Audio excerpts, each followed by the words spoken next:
A group of 5 friends are gathered to celebrate the wedding of 2 of them, Skylar and Dan. A video montage of the friends' happy memories is shown by the group's designated photographer Tommy Covington. The last friends of the bunch are Jack and Allison, who are also dating. Tommy begins shooting a documentary as a favor for Dan. Jack sends good wishes to the couple. Tommy follows one of Skylar's bridesmaids, Lauren, asking her for her thoughts. Lauren is in a hurry as she is delivering the bridal gown, but she is late. Soon, friends and family gather outside to witness Skylar and Dan exchanging vows. The wedding ceremony goes on well as expected, and the group heads downstairs to the reception area. Tommy spends his time taking videos of the beautiful girls at the party, but sadly, most of them are taken. Meanwhile, Sky and Dan dance, and then cut the cake and listen to the heartfelt speeches presented by their friends and family members. Jack gives a wonderful speech about how you shouldn't waste time when you find the one. This statement bothers Allison, who has been dating Jack for 7 years now, and he is yet to propose. Tommy sees her sulking alone and approaches her, hoping to lift her spirits. Skylar throws her bouquet toward Allison, predicting that she will be next. Jack notices that Skylar is not feeling okay, so he walks toward her. Allison expresses her frustrations to Jack, but the two are interrupted by Tommy, who starts recording them. Jack starts arguing with Tommy, giving Allison a chance to leave. Tommy is concerned, but Jack insists that they should let her cool down and enjoy the party. Later, Tommy accompanies Skylar's parents to fetch a gift from their room.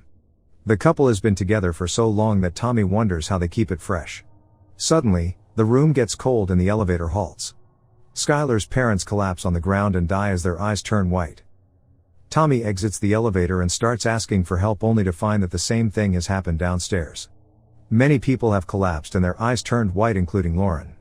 Tommy reunites with Jack, Skylar, and Dan and shares what has happened in the elevator. Suddenly, a massive earthquake causes the building to start collapsing, so the group runs outside. They find that the traffic is jammed due to the sudden deaths. There are giant rips on the roads, buildings are collapsing, and airplanes are crashing and exploding. While exiting the building, another tremor occurs and an ear-piercing sound similar to that of a trumpet is heard.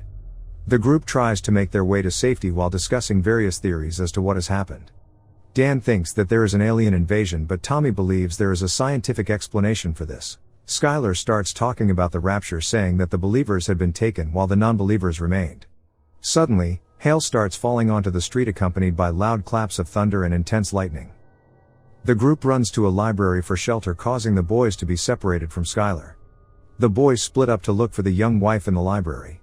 Tommy takes one route and is startled by a dead body. A girl, Sam, pops up and assures him that the dead won't hurt them. Tommy sees Skylar scurrying off to the book aisles. When he approaches her, Skylar asks for the Bible, eager to prove her point. Tommy and Sam help her look for one while the other guys join them. Jack feels that their first priority should be finding Allison. After a few minutes, Skylar finds and reads a passage depicting all the events that have happened. Tommy mentions that Allison might be at a church she normally goes to anytime she and Jack argue. Skylar is against this idea since she feels that things will only get worse and it is important that they stick together. After a little persuasion, the group leaves the library and is joined by Sam. On the way, the group sees many airplanes that are still burning. After a short while, it stops raining and the area turns darker, as if a thick fog is upon them. The group wonders why the streets are deserted and why it is so quiet. Suddenly, something crosses the group very quickly, leaving behind a sound. The entity grabs Skylar. The group starts looking for her, only to see her floating midway and then falling to the ground. The group grabs Skylar and rushes to the church, where Pastor Shea lets them in. The Bible that Skylar was holding has now turned to dust. Pastor Shea calls out for a nurse to tend to Skylar's injuries while Jack and Tommy look for Allison. They soon find her and the group walks to witness the nurse treating Skylar. The nurse dresses the wounds while Dan calms her down. Elsewhere, Tommy approaches Shea, hoping that he knows what is going on. Shea confirms what Skylar had said earlier about the rapture. Shea knows that God did not kill all those people, but he gave them the gift of eternal life. He also explains that what attacked Skylar is not an alien as Tommy believes it to be. The discussion is interrupted by the arrival of more survivors, including a pregnant woman. The team hurries to help the woman give birth. The baby is a boy, but he is stillborn and his eyes are white. Shea and Tommy go to the basement to dig a grave for the kid. Shea says that he knew the baby would be dead as he is innocent. He also confesses that even though he is a pastor, he was not a believer. Earlier on, he had witnessed his entire family get taken by the rapture. This gave him the knowledge to discern that everything going on is according to God's will. Tommy tells Jack that the best option for them is to leave the church and go elsewhere. Suddenly, a survivor tries to get into the church only for the entity to get him. The survivors in the church can hear the demon drag the body and break a window. Tommy uses Sam's phone to reveal his true feelings toward Allison in case things go south. He has been in love with her ever since he saw her 7 years ago. He also feels bad about how Jack treats Allison. Jack watches the news from a survivor's tablet. The whole phenomenon is termed instant death syndrome, and it has taken all kids and infants, alongside a healthy amount of Christian adults. The government is urging people to take shelter indoors as the weather patterns are unusual. Jack seeks out Allison and confesses that he is in love with her and would like to marry her. He also feels bad that he has taken this long. Tommy approaches the couple and shows them the video of Skylar getting snatched by the entity. Shay sees it and calls the entity the Fallen that come after the fifth trumpet. Their work is to torture and destroy as humans cannot fight them. Meanwhile, Skylar's wound gets bad and the nurse believes that the wound is getting infected. The nurse has some antibiotics in her car, but it is outside the parking lot. Tommy and Dan volunteer to find the antibiotics. The two quickly locate the car and get in. Unfortunately, one of the Fallen sees their light and begins approaching them. Luckily, another man approaches the entity, giving Tommy and Dan a chance to escape. The two give the nurse the medication that Skylar needs. Tommy starts recording his friends asking them to confess something. Jack confesses his love for Allison, but Tommy mentions that it shouldn't take losing Allison to realize that he wants to be with her. This makes Jack grab the camera, forcing Tommy to admit that he is in love with Allison. Luckily, Dan intervenes and reveals that he once had an affair. He is sorry for it and knows that Skylar deserves better. Skylar's wounds get worse and the nurse explains that only a doctor can help. The infection seems to be spreading fast like a virus. The group decides to go to the hospital at dawn. Soon, Shay gathers all the survivors in the church.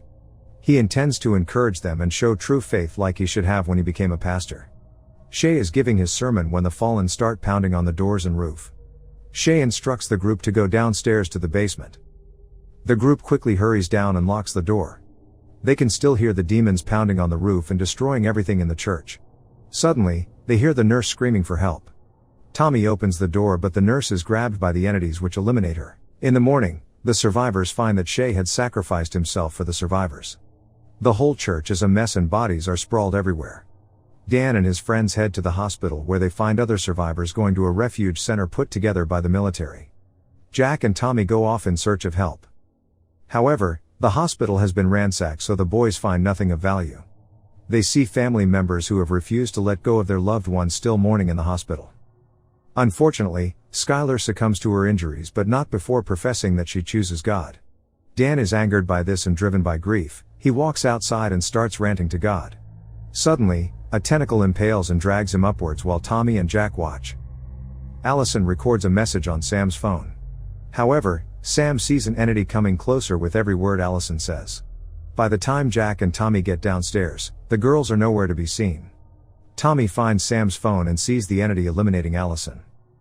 Jack finds Allison's body and is distraught. Sam approaches them, scared at what had happened. Tommy wants to leave the hospital, but Jack does not want to leave Allison. Tommy apologizes for loving Allison the way he did, but explains that the two are best friends and that he will not leave Jack alone.